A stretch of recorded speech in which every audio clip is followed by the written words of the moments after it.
Hello, everyone. Thank you so much for joining us tonight for this important conversation, the emotional toll of topical steroid withdrawal. My name is Lauren Dupree, and I'm an actor, writer, singer, filmmaker, and eczema and TSW advocate. And I'm just so excited that you've decided to join us tonight. Now, if you're here, I'm guessing that you're going through or have gone through topical steroid withdrawal, or you have a loved one who has gone through topical steroid withdrawal, or you're just curious and want to learn. So what is TSW? According to the International Topical Steroid Awareness Network, aka ITSAN, it is a debilitating condition that can arise from the use of topical steroids to treat a skin problem such as eczema. Now, in 2021, I hosted Atopic Happy Hour to raise awareness about TSW and raise funds for my film, Atopic, about a young Black woman going through topical steroid withdrawal while being a working actor. So clearly, I'm writing about myself. Now, I had a discussion with the same panelists that are here tonight back in 2021. So let's take a look at how the conversation went then. I wanted to give a little skin, because if you're part of this community, you know that skin is not something that we show, it's hiding. I was having a lot of questions that needed answers, and my doctors were not giving them to me, unfortunately. I mean, I started just Googling things as we do, and the first thing I Googled was steroid resistance, and I found terms I hadn't heard before. It kind of looks like similar to your story. Topical steroid addiction, topical steroid withdrawal. Basically, on and off my entire life, I used increasingly stronger steroids and or Elidel and stuff like that. I always still thought it was severe eczema because I was using Protopic, which is an immunosuppressant. So that's the other thing a lot of people in the community might not identify with the diagnosis of topical steroid withdrawal, because they're thinking it's just topical steroids. But when I stopped completely, within 2 days, my skin started to burn and itch like nothing else. And if you've gone through TSW, you know what I'm talking about. But I stayed on the couch after just a day of stopping completely. Stayed on the couch all night long. I couldn't sleep. I was breathing like I was in childbirth. I was in that much pain. And I thought, what in the world is going on with me? And I was bedridden for a year and a half like that, like a burn victim. I didn't stop using steroids because of my skin. I actually stopped using them because I was developing all sorts of food sensitivities and allergies, like really crazy allergies, like stick my hand in my purse and come out with hives, or sit in my car, with bare skin touching my seats, and now I have hives everywhere. I very much lost all color to me. I was a color volcanic ash. I lost all my hair. I was bedbound also for 7 months in my TSW. My story is your stories. Every single person here, I very much have had every part of it. My background is as a registered nurse in pediatrics, so I knew that I was treating him appropriately. I know that in this community, we like to get that thrown at us, that we're treating inappropriately or using our steroids, misusing. So I think when it comes to healing with TSW, everyone's so used to just going to the dermatologist. I think another practitioner to include in the interdisciplinary team is a esthetician. A paramedical esthetician is really, really experienced with understanding how to make a skin function and look aesthetically pleasing as well. It's not a one-stop system. What's happening for one person and the other person's not going to. If you're a person of color, the first thing somebody will tell you is, girl, get some shea butter. Put some Vaseline on there, get some shea butter. What's one thing you wish family and friends would have offered you during your hardest moments? I would say just someone to sit with me. I was going to say, believe us. Believe that it's severe. We do global meetups, and we've had a few cancer patients talk about this, and they said, of course, there's so many different kinds of cancers, but when it comes to the day-to-day of living with the condition, they said that TSW is hands down worse than any cancer they've had. And I was just taken aback. Everyone was taken aback by that. You can get some type of therapy and understand how you emotionally heal, or get some type of support in that way. It's clear that we have to have another panel discussion because we didn't have enough time to really get into everything. All right, and we have all the panelists back here tonight to continue the discussion. So let's introduce them and get them on the screen with me. Kelly Barta. Now, after experiencing a health crisis from an adverse response to medication used to treat eczema, Kelly was propelled into the world of advocacy. Her passion to support those suffering as she had led her to serve on several national and international dermatology nonprofits and publish the book To Eczema with Love, bringing awareness to the great needs of the eczema and TSW communities. Kelly serves as president of the Coalition of Skin Diseases, a group of nonprofit skin-related organizations which advocates for the 84+ million Americans living with skin conditions. She also serves on ITSAN's board of directors and sits on the Patient Advocacy Task Force of the American Academy of Dermatology. Rakhi Roy is an actress turned registered dietitian and a healed TSW warrior. Her own skin struggles with eczema on and off camera led her to pause her acting career and pivot her passion to help others with chronic skin conditions holistically. When Rakhi isn't working with clients, she continues to advocate for the community professionally and consults for various health online outlets such as Healthline and the National Eczema Association. Last year, things came full circle when she booked her first commercial after many years on World Atopic Eczema Day. Kathryn Tullos, registered nurse, was a bedside nurse in pediatrics in the hospital setting for 7 years and has an associate degree in nursing with a Bachelor of Arts in Communications. Kathryn began volunteering as a patient advocate in 2015 with the nonprofit ITSAN, International Topical Steroid Awareness Network, dedicated to raising awareness about topical steroid withdrawal syndrome, a condition that affected her son. She became president, CEO of ITSAN in October 2019. Kathryn lives in Houston, Texas with her husband and 4 children. Linette Roungchun is an eczema, TSW, and disability patient advocate and consultant, community organizer, storyteller, and content creator. Her most recent projects include a transparent voiceover addressing skin of color for Pfizer and the Allergy and Asthma Network, a photo shoot and interview for both GladSkin's and Insight's most recent campaigns, and a feature in the Skin on Fire documentary, which was a finalist at the recent Ethos Film Awards in Santa Monica. Janelle Pitterson, a native of Brooklyn, she is known for her high energy and easy approach to food, nutrition, and helping people live a healthier life with food. While transitioning from the typical American diet to a healthier lifestyle may be difficult, Chef Janelle streamlines the process by giving clients easy techniques on how to live a 360 healthy lifestyle. Chef Janelle created a chef-driven meal delivery service that provides pre-cooked meals to busy professionals and families with high-quality ingredients and products in New York City. She is an entrepreneur, food historian, private chef, caterer, and restaurant consultant. All right. Hello, everyone. Hey. I'm so excited to have you all back tonight. Thank you so much for being here. It's not an easy conversation that we're trying to have tonight. So I'm grateful that you are able to share and be vulnerable tonight. It truly is a blessing. Before we get started, though, I have to wish Linette a happy birthday. Her birthday was yesterday, and she's here with us tonight. And so I just want to celebrate you. So, throw some cake emojis in the chat, whatever you want to celebrate her, but let's give her some love. All right. Now, the last time we came together, we had such positive feedback, and we all agreed that we needed to continue the conversation. And so I thought a great way to start this conversation would be to explain why it's taken so long to schedule another one. Because like I said, the last one was in 2021. So after hosting Atopic Happy Hour, I thought I was going to go into grind mode and raise more money for the film and plan more events, but I was burnt out. At the time, my skin was doing really well, and I thought I was completely healed from TSW. But after Atopic Happy Hour, I just crashed, and I ended up not being able to work on Atopic. It was too hard and emotional, and I still had a lot of emotional healing to do. And I also had a horrible flare in April and May of 2022 that had me stuck at the house for 2 months. I was then and now still very much living through the story I'm trying to tell, and I couldn't face it. And I had a lot more physical and emotional healing to do and needed to take time away from a lot of things to do that.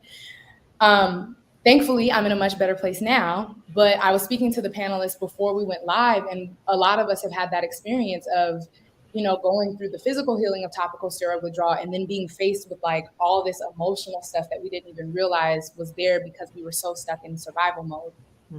So to start off, I want to ask you all, how do you take care of yourself while doing the advocacy work that you do, having gone through topical steroid withdrawal or being a caretaker of someone who went through topical steroid withdrawal? So Kelly, can we start with you? Sure. It's so great to be here with all of you again. I know we have so much in common. When we've gone through, I feel like we're battle warriors, in the trenches together, really fighting through this condition. It's so good to be together and to support one another. I have learned about self-regulation in this work, because it's one thing to have a job that you clock in and clock out. But when you're involved in advocacy and nonprofit, your heart is involved in that. and you carry the weight. And that's what we were talking about before too. It's very easy to get burned out. So one of the things that I've been focusing on is I have to be disciplined and make sure that I'm taking care of my body, my soul, my mind. So that looks like, really carving out the time in the day to do that, instead of just waking up and then going for it and just being sucked dry at the end of the day. So that's my word, self-regulation, that I have had to learn. That's great. Yes, absolutely. Janelle, how about you? I think similarly, I had to learn how to take time in the beginning of my day and at the end of my day. I think I'm a business owner, so I was the last thing on my list, and I had to learn how to deal with that. Every person who has eczema has something to do with their emotional regulation. It says, wait a minute. So if I know that, it is my responsibility to love myself. And for me right now, self-love looks like meditation, making sure that I eat beautiful foods, understanding when I am triggered, and understanding that I am the person that can I can decide how to navigate through my day. It's all my decisions. No one else is doing it for me. It's all me. And actually speaking to people when I need to, and being honest and really, really candid when it's not going well for me. Thank you for asking. It's good to see you ladies again. I love the way you worded that. Beautiful food. That's great. That's great. Rakhi, how about you? Yes. Well, first of all, happy International Women's Day. I'm so excited to be on a panel with such strong women. So for me, I've healed from TSW. I was not expecting the aftermath of the emotional healing that was going to come after. I thought it's just the physical that's hard. I feel like the emotional piece is just as difficult. For me, I make sure I don't follow TSW related content online. I really, really limit that. And I think that's something that we should all do, maybe, whether you're healed on the other side or you're still going through it, have an identity outside of your skin. That's really important. I make sure that I am filling my cup up first in the morning, during the day, putting way less on my plate than I would like to. I would like to be productive, but sometimes, rest is just as productive.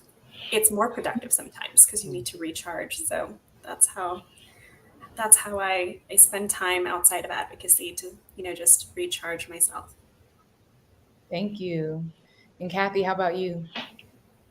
So I think everyone has given really great answers, and I'm just thinking maybe I'm the example of what not to do because I just feel like I haven't totally arrived there, and it's hard because I have 4 children, and so I think when you're in mom mode, being tired doesn't mean anything. It's just they interrupt you at all times of day, and you got to show up. And so I think I kind of put that into the advocacy work. And it took me a while to realize that I can't be in mom mode in this, where I'm available at all times for all people, for all things. And I think it kind of took, one of my friends had cancer actually, and we all went on a cruise together.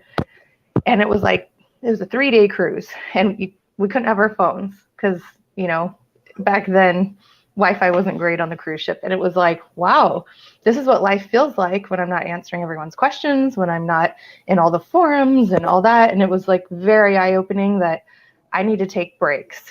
And so for me, maybe the day-to-day, my breaks are just watching Parks and Rec or something like that, getting a little time to just laugh. And then really what I live for is an actual, an overnight or a trip where I'm away from everyone. And that's what kind of gives me something to live for, just something to look forward to and deal with that. But I'm taking in all of these other great ideas because you guys are ahead of the curve. So thank you. Happy. And Linette, how about you? Oh no. Linette, we can't hear you. We had some crazy technical difficulties with Linette before we started. Okay, well, hopefully we can figure out how to make it so that we can hear you, Linette. But I'm gonna move on. I'm sorry, girl. All right. Well, those were all great answers, and I'm sure Linette would have had something amazing to add. Maybe she can put it in the chat or something. But next, I want to ask, how did TSW affect your mental health? We've talked a lot about kind of the aftermath of those emotions, and I think we'll definitely get more into that. But going through it, how did it affect your mental health? So we can start with Kelly. Oh boy. I was sitting there running through all the different ways it affected my mental health. I think it affected me differently. Like we were talking about earlier before we started this call, when you're going through the thick of it and your body is just in duress, you don't have time to process. You don't have time to think about the grief and the time that you're missing with your kids and all of that stuff. You're just in survival mode. But inside of that, I think when I first started, I had a lot of anxiety because you're just trying to figure out what's happening, right? And then there's the piece about you have a timeline. And I thought, oh, by 3 months, I'm going to be better and I can go to the cabin with my sister. And 3 months comes and goes, and then the next timeline or the next milestone just gets blown by, and another one and another one. And after a while, that can really weigh on you. Then you just have to give up that altogether. So there's that piece. And then there's the piece about just living with chronic pain for that long.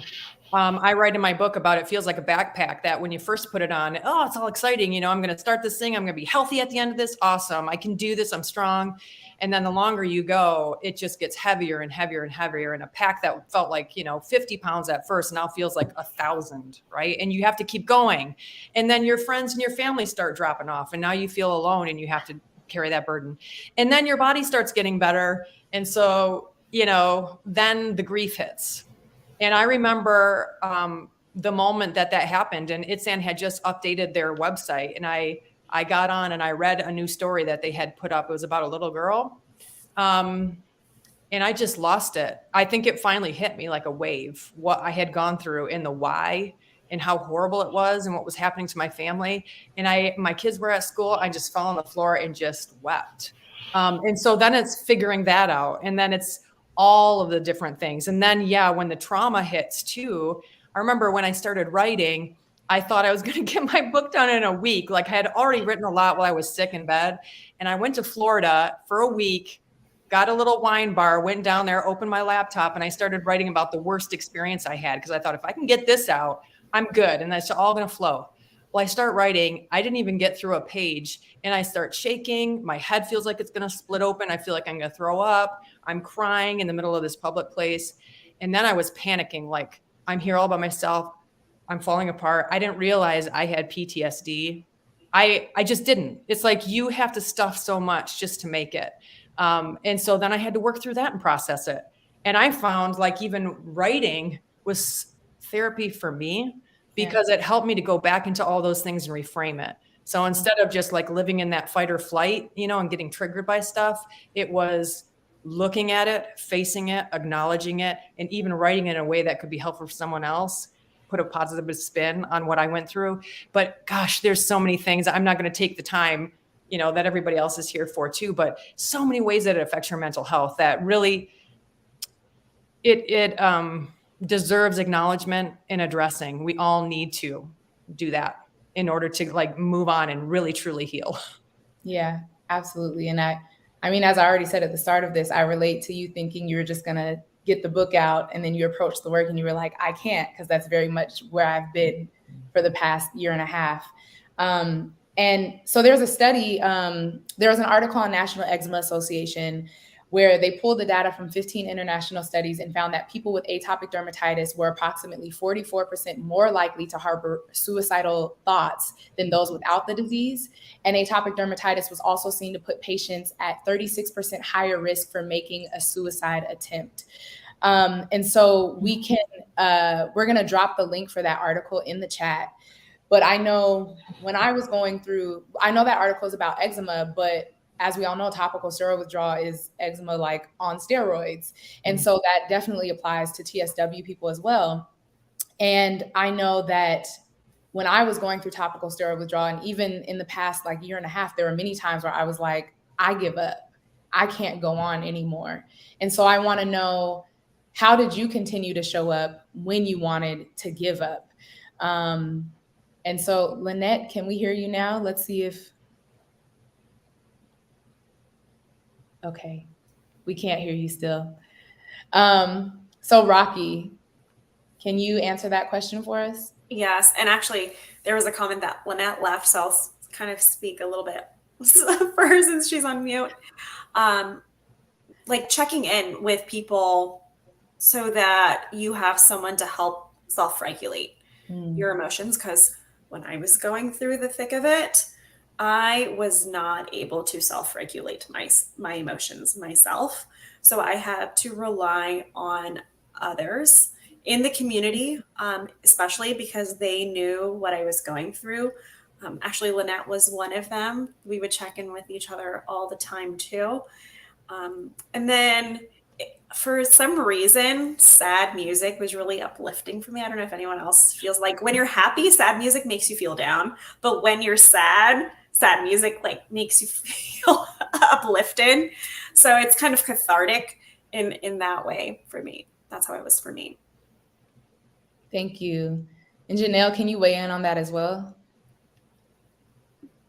I think a lot of this, as I'm listening to other people and even my own experience, we're all releasing. It's like a trauma response. We held in all these emotions and we're trying to let them go.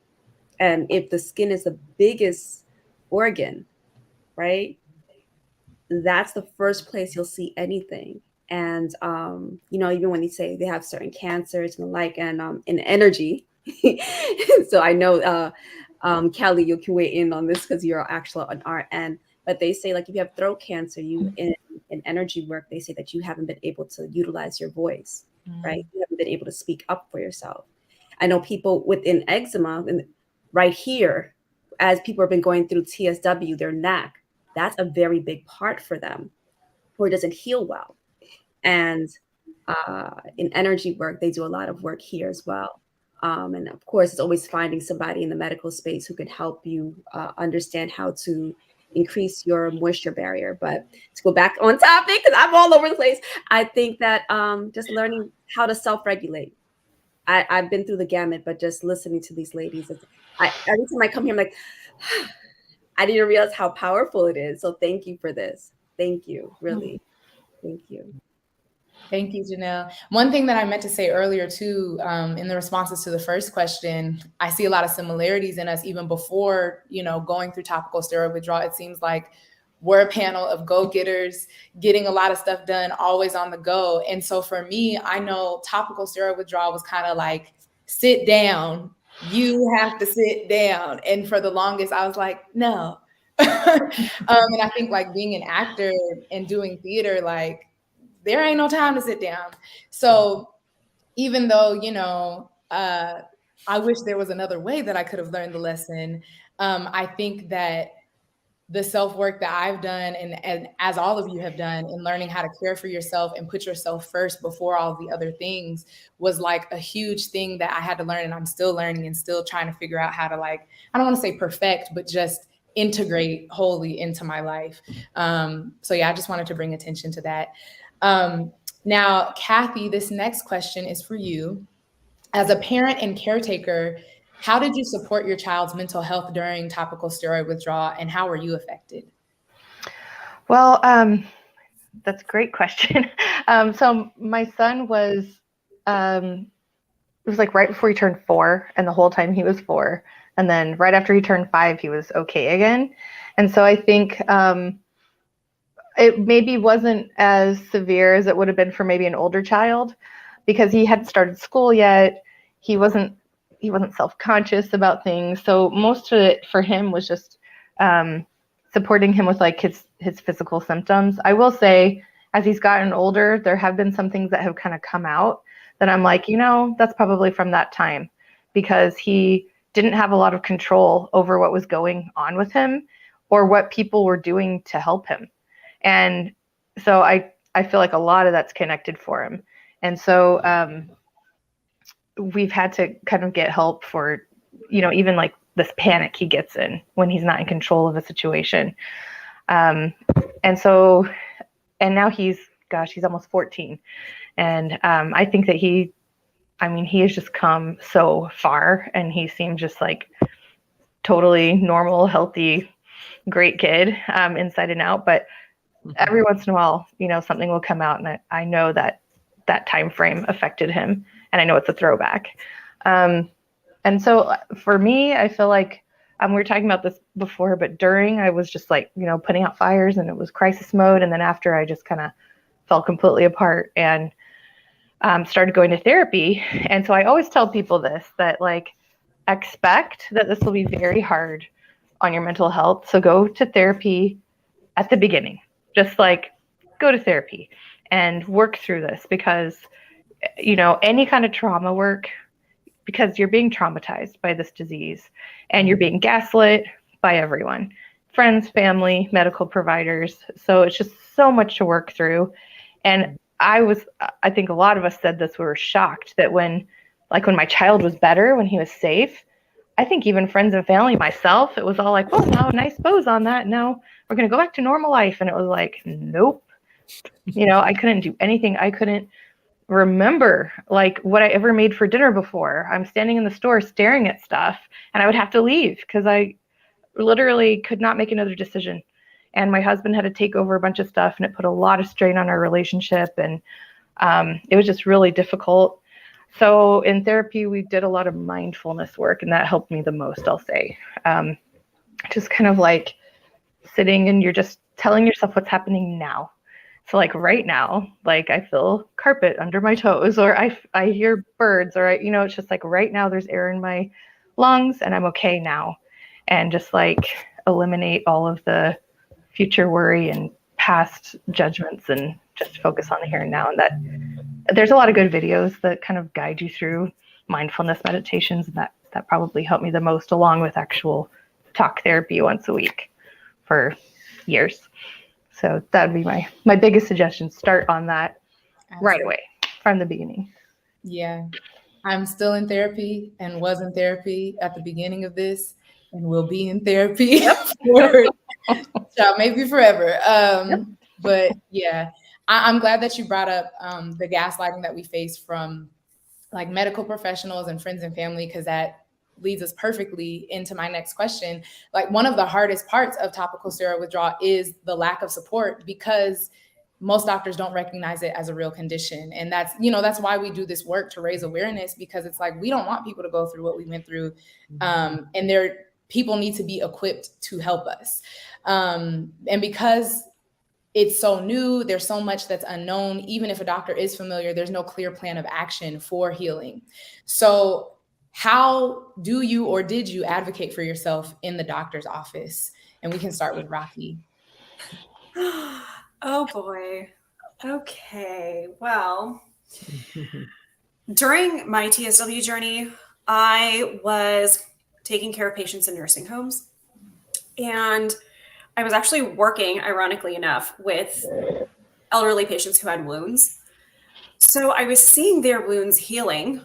And it's a technique called moist wound healing, different from wet wrapping. So I think in the eczema community, we've been told to wet wrap. If no one's familiar with it, it's like after you get out of the bath, you put on a emollient moisturizer, maybe pack it on with some steroid on top, and then you take a wet clothing or a gauze, wrap it. So moist wound healing is so different, where it's like you actually don't wet the skin. You don't do anything except for cleanse the area if there's bacteria. And then you use wraps, different types of wraps on the skin, no moisturizer, and you just let the skin naturally heal and proliferate itself. So when I found that was working for these patients, I tried something like that for myself, and it was starting to work. I was like, well, this is like a path to healing, but I don't know enough yet to know like what is like the mechanism. So I was like, let me find a dermatologist that's also a wound doctor, because you have to understand there's different types of dermatologists. Not everyone specializes in wound healing. I found one who I had such high hopes for, because he was like on an integrative dermatology website. I was like, oh, he takes holistic care.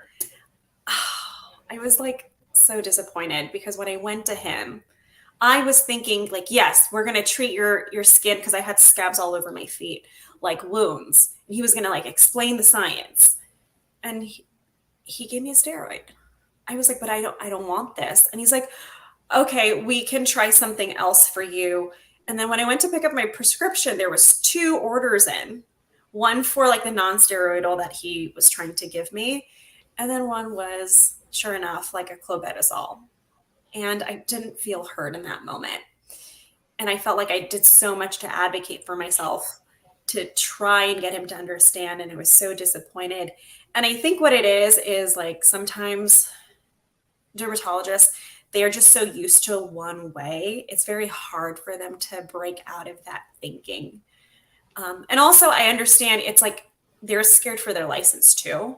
So I don't want to like demonize doctors. My brother's a doctor too. And I also have a license as a dietitian. You have to follow the standard of care, and you have to document what you're prescribing to your patients. And so I think part of it also for them is like, they don't want to get in trouble. So it takes like a lot of us communally, like having this dialogue openly. And I think ITSAN is doing something great right now. Potentially, like there's a registry and maybe some new diagnostic criteria, maybe that's trying to get approved. I think that's maybe this first step for us. If we can get diagnostic criteria, we'll have more, medical professionals on our side. Because otherwise, I think the whole community is just going to feel very, very defeated, like I did in that moment where I felt empowered and I still was not given what I thought I was going to get. Yeah, absolutely. And we've talked about ITSAN a few times, so I just want to drop the link for the ITSAN website in the chat. I also want to encourage everybody watching to please ask any questions that you may have. And I'd like to go back to Kathy, because you're a registered nurse. I would love to hear your answer to this question. So how did I advocate in a doctor's appointment? Yeah. It was really difficult. And I think that I thought because I was a nurse, they just believed me, and they did not. And so I started to print out articles that were like from peer-reviewed journals, because they'll listen to other doctors. But even that was kind of dicey. Like I'd have a folder just for them. And it's like, I'm leaving this with you. It has tabs and everything, and some would take it and some wouldn't, and some would kind of flip through. But I think just kind of showing them that I cared about the real information and the real science, and I wasn't trying to avoid everything. I was just saying, this is not working. And can we just see that? And what other things do you have? And kind of trying to meet them halfway. And I think Jolene McDonald from ITSAN would say, you should bring someone with you who could take notes during the appointment, because sometimes we get like so flustered and we're like, what happened? What did they say? And so just to have somebody kind of like a third party to take notes for you, and even to protect yourself if you have children, because that's a whole other issue of if you don't do what they say, they can call Child Protective Services. And so you kind of have to show that you're willing, you want care, and you want to prevent infection, and you want to rule out anything else it could possibly be, but this is not working. And so I really tried to tell them I'm willing to do any test, like if there's any blood test, if there's patch testing, if there's anything to rule any of this out. So just trying to kind of meet halfway with what I can do, and minimize, I guess, what we won't do. And even just trying to kind of use their language, like things that they do believe in, things that are on the label that they are on board with, and kind of pointing out, we're seeing this too. But at the end of the day, it was just also taking my kid to the doctor it was really scary, but I kept doing it to show that, like, I'm not running away. I'm not hiding out. Like, I care about my kid. That's why I'm taking him here. So yeah, but as far as advocating with doctors, it is a difficult, dicey thing, and we just can point them into the direction of good information and kind of stand up for ourselves and gently push back, but also try to build that bridge common ground, and that's the best we can do.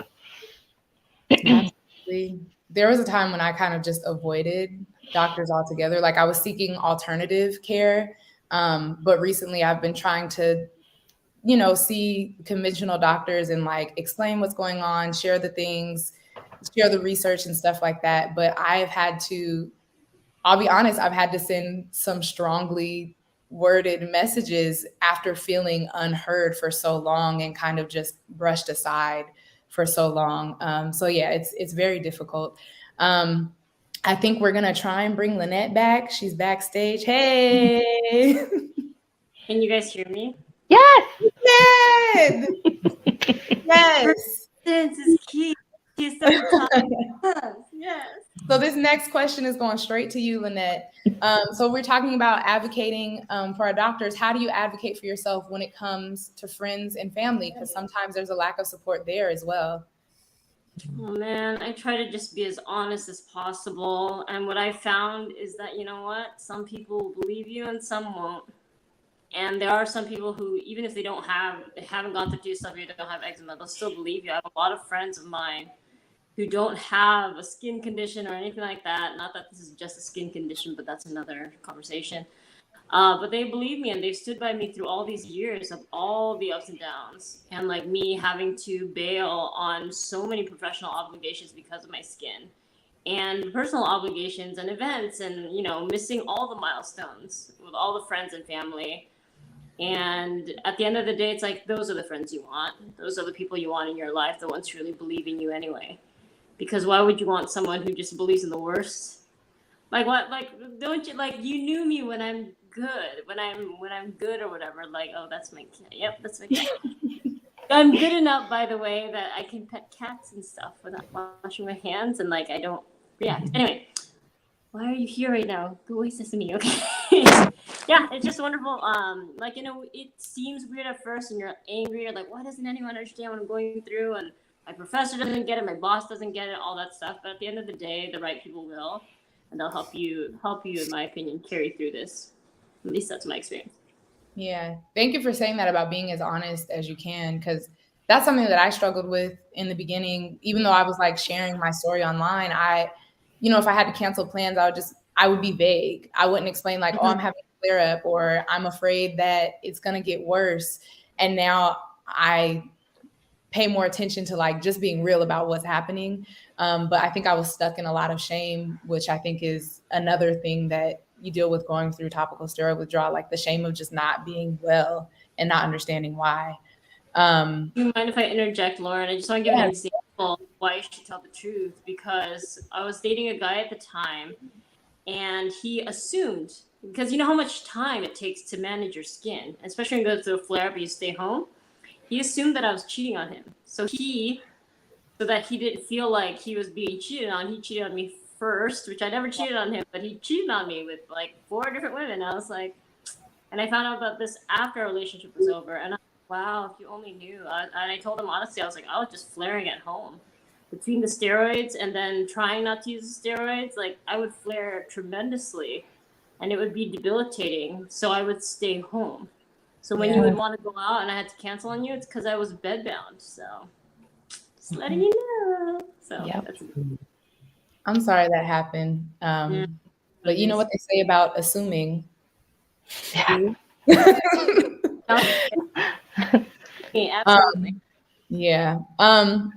Janelle, I want to direct this question to you because you talked about this in our last conversation. So I know for a fact you found, and you even talked about it today, you found emotional healing to be important in your overall healing process. And so how have you gone about seeking it? I think that I went through therapy and I still do. I do like check-ins. I have accountability coaches or friends that I just go to and I say, listen, this is my goal that I want to work through. Can you help me in this space? I no longer assume that every one of my friends will have the skill set to deal with every single thing that I'm working through at that time. I made things very, I'm a to-do list girl. For these, I'm such a creative, but I have a lot of organizational things that I have to. So it's so gratifying for me. I'm like, check, did you see that? I did that. So once I have that moment, it makes me feel so good. Like supplements are very big for me. I went to find somebody, and I don't know if y'all heard of her, Ala Care. Oh yeah, I've heard of her. I went through her program, and she had, as a scientist, had the science behind healing. And that took me to a complete different level. Like, I understood food. Yes, I understood what we should be putting into our bodies. And it's like, yeah, okay, great. But I did not connect the energy part. So I sought out people that I needed their expertise. And when I tell you, I fought that. I saw her thing like maybe 2 years ago before I went there. It's like, no, I can do it. I can cook. I know clinical nutrition. We are good. And I think I was like, why are you? And I had to have a really honest moment with myself. Like, why don't you want somebody else to support you? You don't have it all in this space. You really don't. And your body's telling you that you don't. So what will help you in this moment? Can you ask somebody else for help? And that, like, let me see. I didn't realize how much I held in. And even now, like, I get my hair done all the time. I make sure I get facials. I get my nails done, which I never did before, because nails meant I want to scratch. So I was like, what? So I make sure that I take care of myself. And even the self-advocacy, I used to hide my hands because I had eczema on my hands. My hands would be discolored from the 30 years of having steroidal medication. And I would hide, and I would say, I would literally like do this. And they're like, what are you doing? What? And I would put like my sleeves long. And I was like, well, why are you so comfortable hiding and not showing when you're having it, when you're uncomfortable? It's clear. It makes the other person uncomfortable. They can clearly see that you're hot. Girl, it is not a surprise. So once I started being honest with myself, like, stop hiding, show up in the moment. So self-advocacy in those steps, just realizing how comfortable I was not listening to myself. Wow, I put other people's needs in front of my own for such a long time that it's so easy for me to not even hear myself. So having friends who just said, hey, I think you need help in this space. And that person, after that moment, I was like, I will ask in each step that I need help with. Hey, like I haven't been able to get through this. I lay in my bed every day. I'm going through, I think, a depression. I don't even know what it is. Can we talk every day? Made it really easy. Why? Because can I actually call somebody every day and talk to them? I can do that. That was easy. I can eat chips and do that at the same time, right? So I made it like just micro like checklist things for myself. So thank you.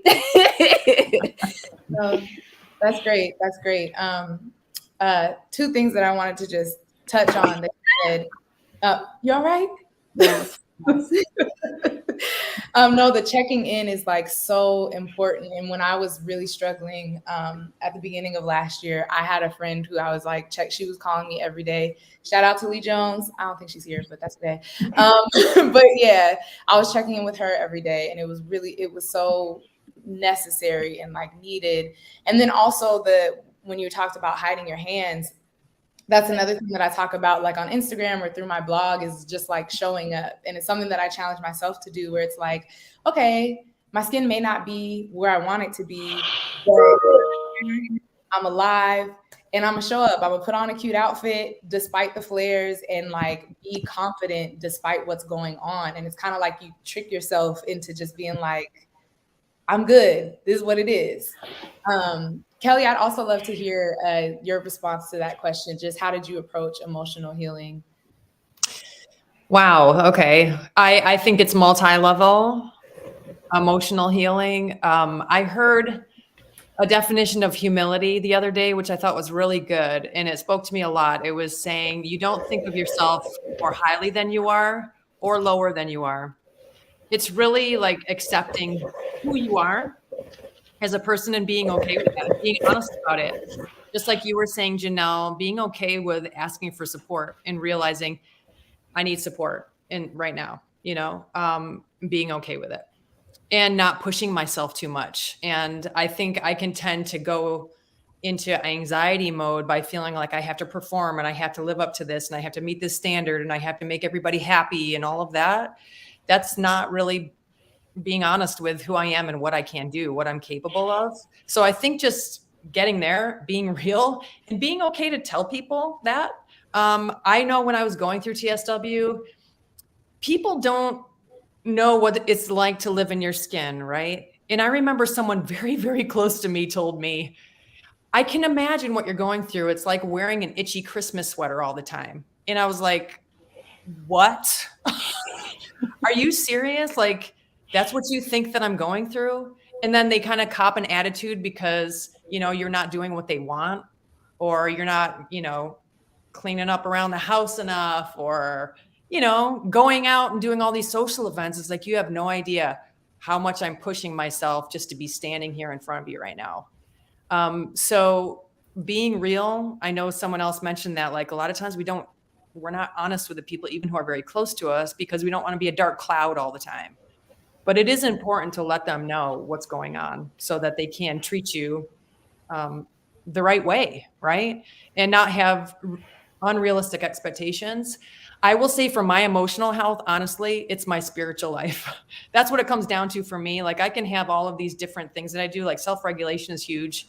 Like, I wake up and I have my routine where I get out of bed, I do my stretching, you know, I get my coffee, I spend time, you know, like meditating, praying, talking to God, like getting my heart right for the day. Like, what am I really supposed to be doing with my time? I remember, like, when I was going through TSW, I had to have a bath every single morning in order to function. I had to do that for 5 years straight. And I mean, in the middle of it, it was like every 2 hours, but it was alone a lot. But I did so much reflection, and so much came to the surface during that time that, you know, throughout life, a lot of times we can just like push stuff down to the background and not deal with it. So much came up, and I feel really grateful for that opportunity. Like, people I need to thank, somebody I need to connect with, someone I actually need to pay attention to and see, like my grandma who fell and broke her hip and stuff like that. It's like that you don't usually have time for because you're just so busy with life. It showed me to live a different way, living out of really what I knew to be true and what was out of my heart. And so I remember telling myself during that time, Kelly, when you get better, you need to keep this practice up. Maybe you're not taking a bath every morning, but you need to every morning, like, get your heart right. Like, what am I supposed to do today? Really, like, really what matters? Who am I supposed to connect with? What tasks do I have? And that was the other piece about, you know, even like showing up, and how do you show up when you don't feel like it? That question. That was another lesson that I learned in the bathtub, is that when I was really bad, I mean, I would be lucky if I could put in a load of laundry, you know, because I was just in such a bad state. But I remember thinking, if I don't start living, I'm going to miss my kids' life. You know, I'm going to miss connecting with my friends and family and whatever. I have to live in spite of pain. And so every morning in that bath time where I'm really assessing the day, I'm making a list of tasks. And I can't believe it, because a lot of times I would think, I can't do that. That's too much. It's going to be too hard. But I just made up my mind, no, this is what I'm doing. And then I did it. And now, as like, my body's not hurting anymore, but I'm working in so many different advocacy circles and things that I'm not familiar with. I don't have the background for, but I know it's essential and it's important, and we need to show up. I need to show up.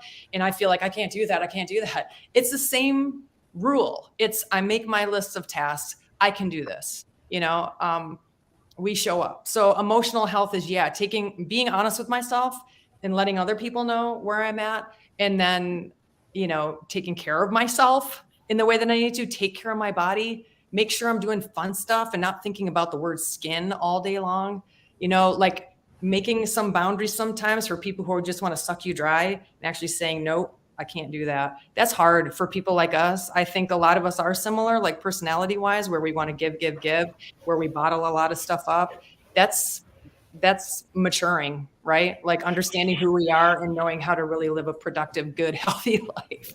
So that was a long answer to the question, but it was great though. You and Janelle, your answers were amazing. And it just makes me think a big part of my emotional health and healing has been learning how to set those boundaries and how to understand, like, what are my limits and how do I communicate those with other people so that I can show up for myself and show up for them, but also take the time to take care of myself. There's this great quote that I love where it's like, boundaries is how I can love you and me simultaneously. And that's truly what it is. It's like when you just give, those lines get blurred and you can't recharge. And so it's so important to have those difficult conversations. And sometimes when you have those difficult conversations, you realize there are some people that maybe shouldn't be in my life, and that's hard. But it's like, if you don't care about my well-being, then I just don't know if there's a place for you here. Okay, so we are getting close to the time that we have to close, but this was a question that we got from social media. What are your best mindset practices? So I would just love to hear from everyone quickly what your best mindset practices are. So Kathy, can we start with you? Okay, so can you tell me like what a mindset practice would be, for example? Yeah, I mean, I think even what Kelly said, like being in the bath in the morning and like making, her list, or you talked about mindfulness, doing mindfulness work earlier, like that. Yeah, or like affirmations. Yeah, anything like that. Yeah, I think the mindfulness would be the biggest one for me. I think that I still like I said before, I still feel like very lost in that space and very like not as intentional. It's kind of like still putting out fires. It's almost like I was putting out fires when my son was going through this. And now with Eczema, it's like I'm answering my emails and, figuring this and that out. And so it's still just like I'm still learning that for myself. Yeah. And just realizing when I've had enough for the day, and that's okay to have enough. I think that's like my first step here lately is like, you can say no, you can be done. You don't have to answer any more emails for today. I remember during COVID, Kelly used to say she shut her laptop at a certain time, and I'm like, what? you have a day that's enjoyable after that? Because I'm still like, and Kelly is like one of the busiest, most productive people. And it was just like, wow, very eye-opening. Like we get to have a life too. So absolutely. Still a learning curve for me. And I'd love to hear everyone else's answers. Mm-hmm. Learn from all of you. Thank you, Kathy. Rakhi. I have a couple, but I'll be fast, maybe. First of all, let go of the timeline. I think we get in our head so much, like, okay, in 3 months, I'm going to heal. Like, you have to let go of the timeline because you're going to start to just spiral. Like, your mindset will start to spiral when that 3-month mark comes and you don't feel like you're where you need to be. Number 2 would be like outsource things. I remember when I was so flaky, I would get into such a bad headspace when I would have to vacuum. Now I outsource all my vacuuming to Roomba, and Roomba does all that for me.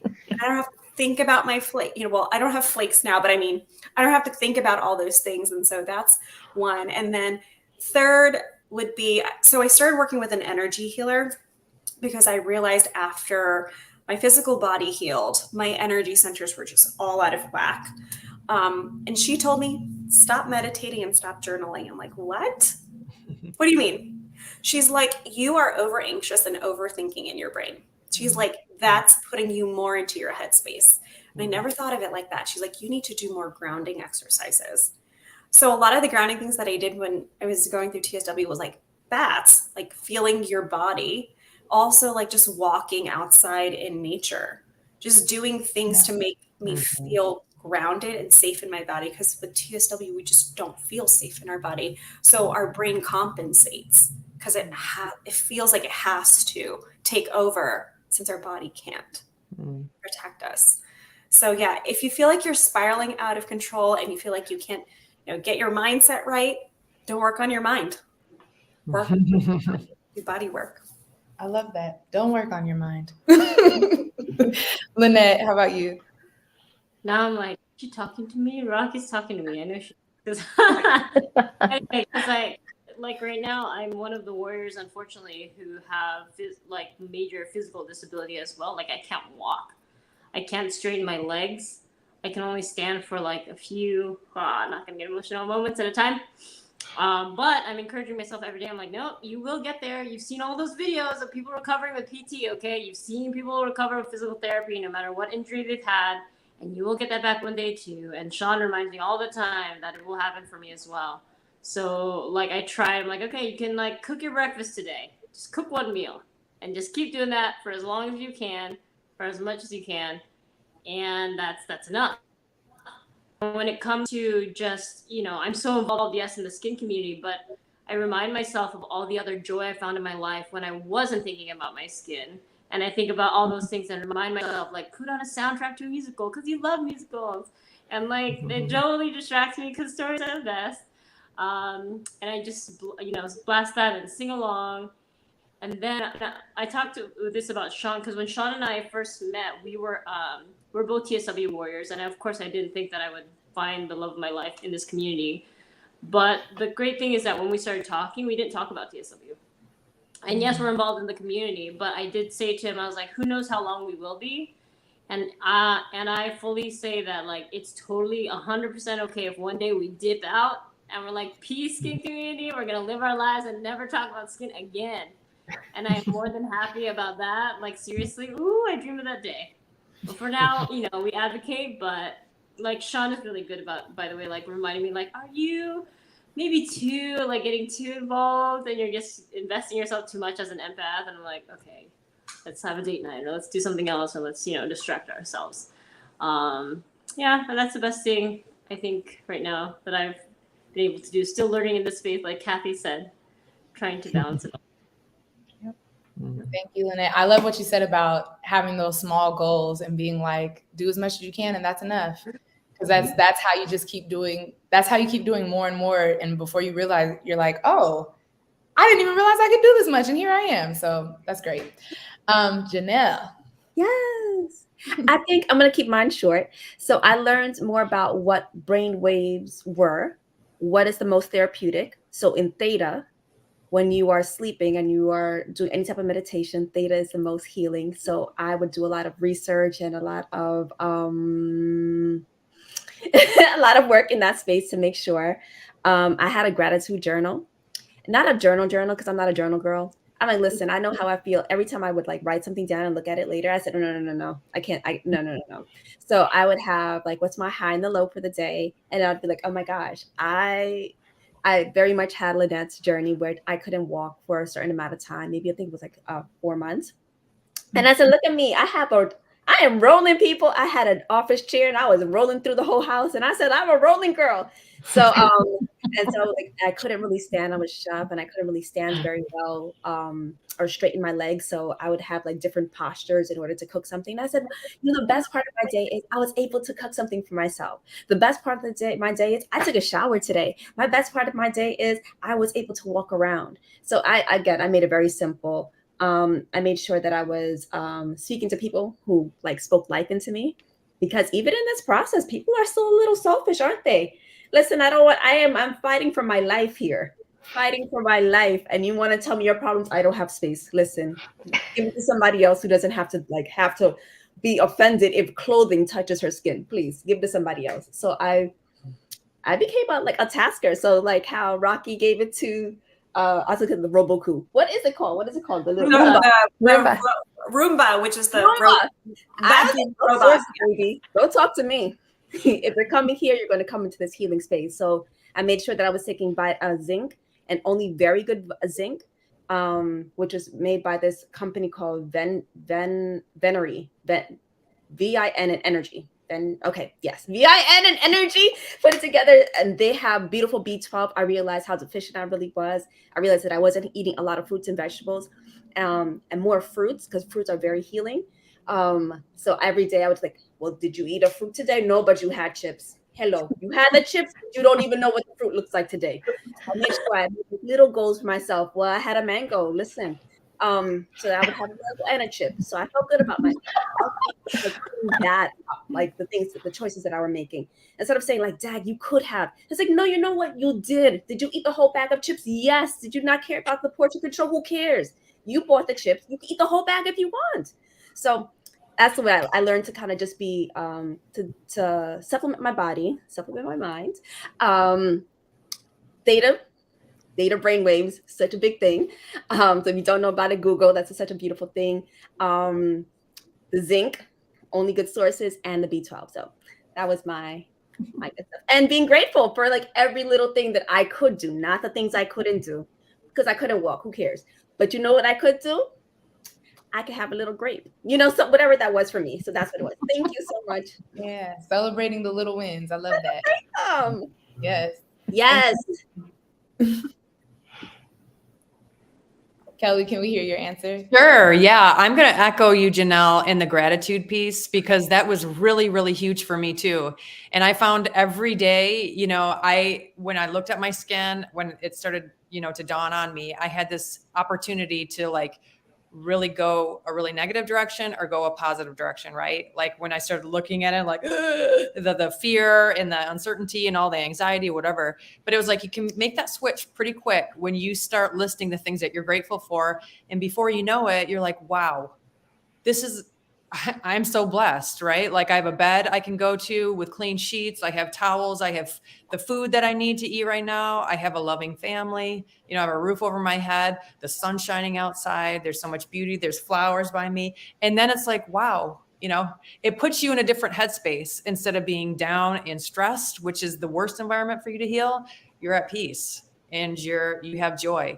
The second thing that really was like a lifesaver for me was to learn that even when I was bedridden, and when I was like down at my lowest, there was still something that I could give, because when we give, joy comes back to us. And it's like we're sowing seeds that will bear fruit in time. And so you're being productive in our own way. And there was a friend of mine who actually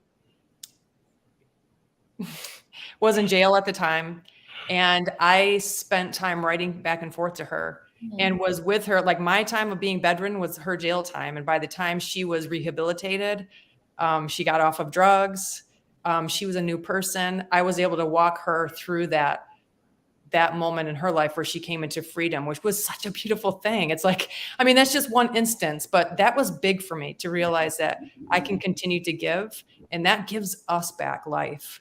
The third thing that was really helpful for me, and I still do it, when I feel a lot of like just overwhelmed with certain things in life. And I think sometimes it doesn't even have to be that much, but it just keeps rolling around in your head and it can really get to you. Like we're talking about mental health right now and emotional health.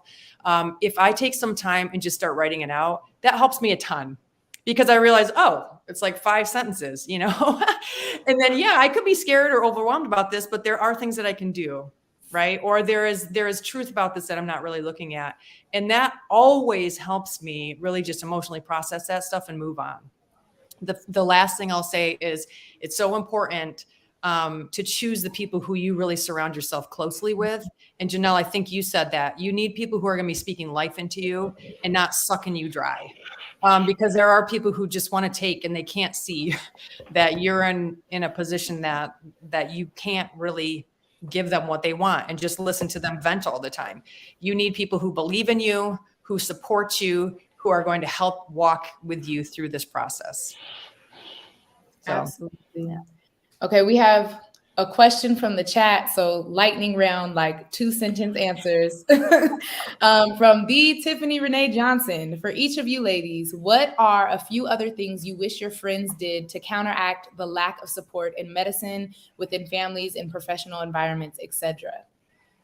So let's start with Kelly. Well, I'm going to give a shout out to the whole TSW awareness campaign thing that we're doing, because that's something that friends and family can get involved with, is being an advocate for the people that they love, instead of just kind of not sure what they think about it. No, standing up and being a voice for you when you're suffering and when you're vulnerable. Thank you. That's great. Yes, Janelle. Just be a listening ear, because sometimes you don't even know what you need. And I remember somebody saying sometimes in love, you can see what somebody needs and you'll just show up and do it for them. When you can see somebody doesn't know how to put a meal together and they're scared to eat, help them through that part, you know, because there's a lot of fear in this space. If you can just show up and just be a listening ear and stand with them. Yeah. It's an easy one. That's great. Thank you. Linette.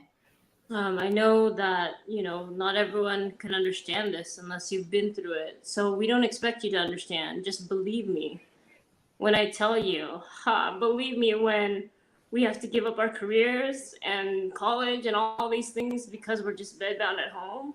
Believe us. We're not just trying to be assholes that are just like, oh yeah, I'm just miserable and trying to get on disability and all these things. Like, there's a reason why that incredibly passionate person in your life had to completely upend their life and stop everything.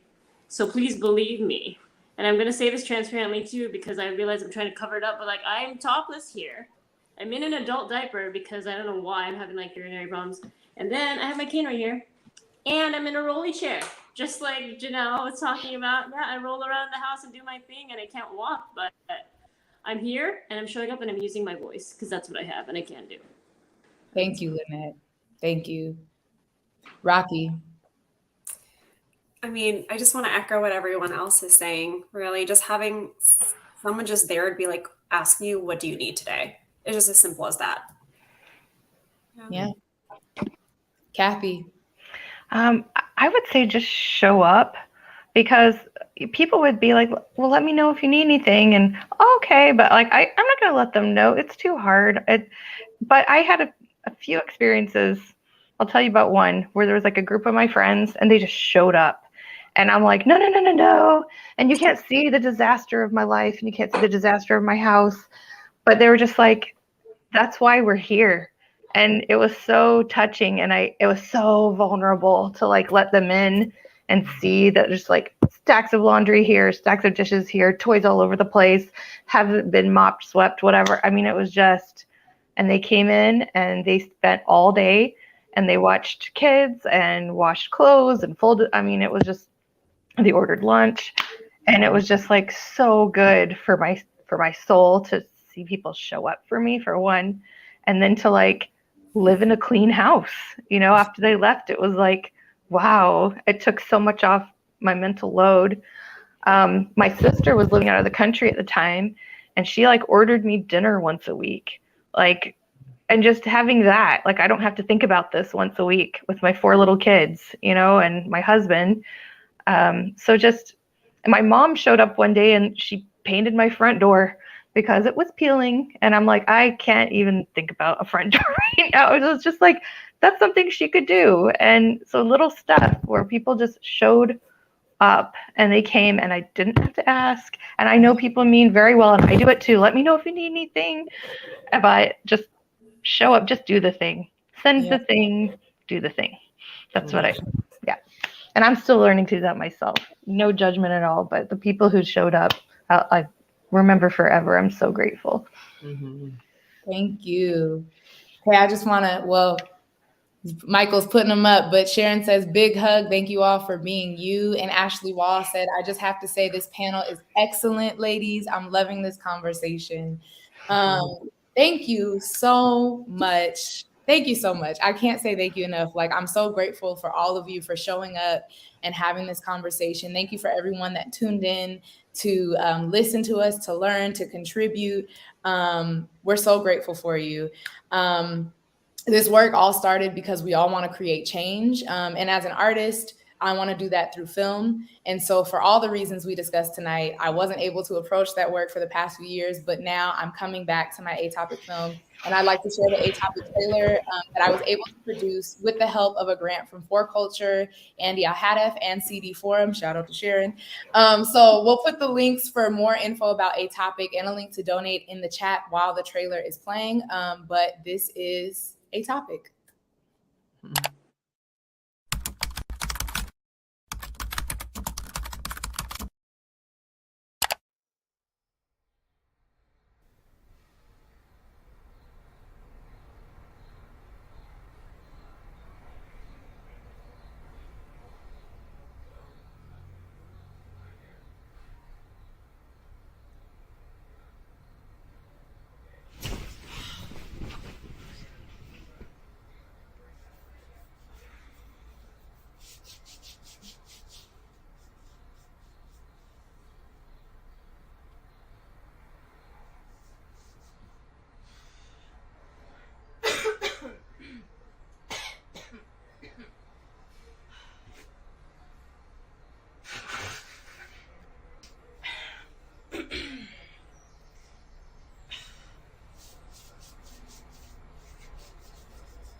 It's 5 a.m.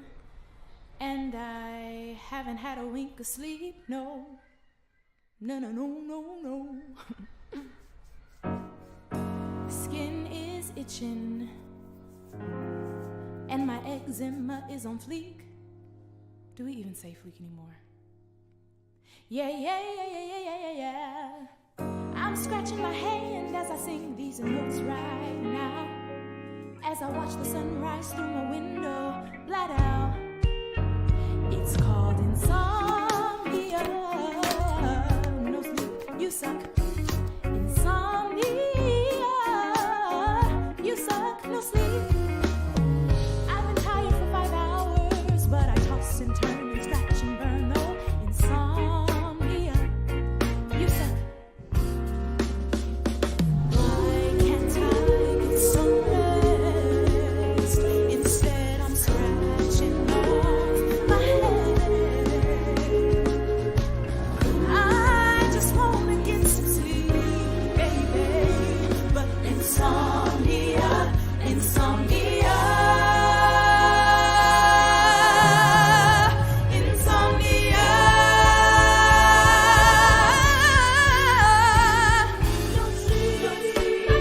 Hey, sing it in your sections, choir. I just wanna get some sleep, yo.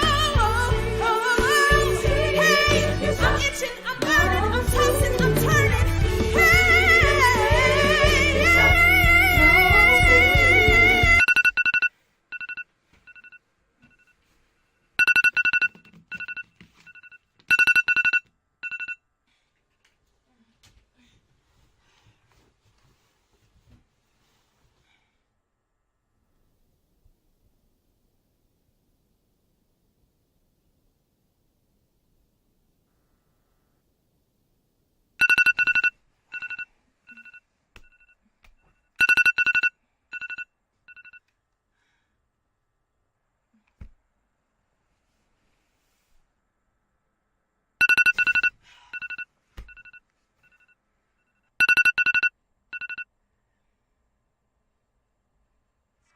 Insomnia, no sleep, you suck. Insomnia, you suck, no sleep. I've been tired for 5 hours, but I toss and turn and scratch and burn. Oh, insomnia, you suck. Shit. Why can't I get some rest? Instead I'm scratching off my head. I just wanna get some sleep, baby. But insomnia, insomnia,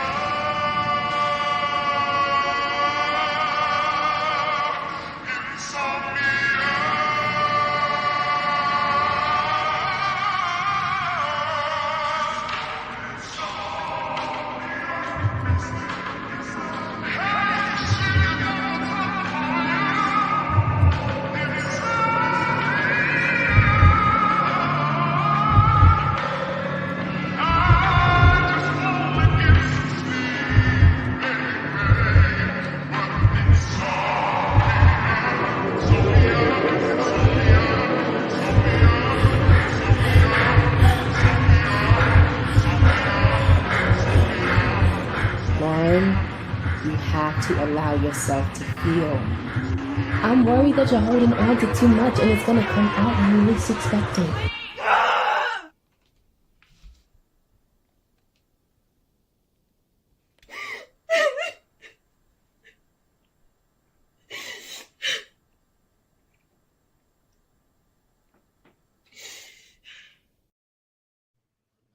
That was A Topic, a musical film about a young theater actress going through topical steroid withdrawal who escapes her pain through musical fantasies. And excuse me, that was the proof of concept for A Topic. So we've dropped a whole bunch of links in the chat for more information about A Topic, to donate to the project. I believe we've dropped the National Eczema Association website and the ITSAN website. And we've also shared my website if you're interested in learning more about events like this and the process of A Topic. You can go to my website and sign up for my email list. But thank you all so much for being here tonight and just contributing to the conversation, being part of this event. And I want to give a special thank you to Michael B. Main for running tech on this whole conversation, and also to Margot Guillory for doing all of the graphics. She did it so last minute, but she's like so amazing and always down to help. But yeah, just thank you so much, y'all. I hope you all have a wonderful night, and I'll see y'all next time. Good night.